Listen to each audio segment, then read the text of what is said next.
So today we're going to do a quick test of an old blade. This guy here, I actually don't know the brand, although I think it says Lorsal or something on it. It's kind of smudged.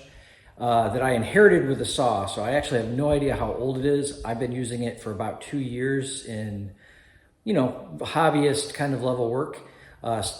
Started to make some noise, started to leave kind of a rough edge on one side of the wood, and burn a lot, so I decided to get a new blade. So I got this, which is a rigid super combo blade. So we're gonna run them side by side, cutting the same piece of wood, and see. I think the NVH alone is going to be a huge difference.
So aside from the noise, you can see the difference here with the rough edge and the rough surface with the old saw blade versus this piece here, which has a much smoother surface and a nice clean edge to it.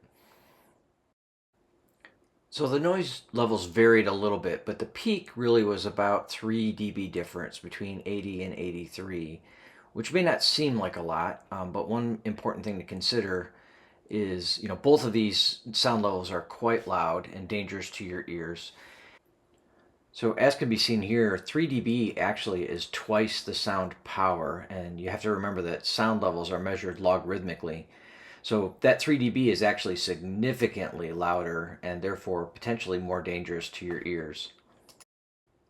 I hope this was useful, and remember, live for today, but build for tomorrow.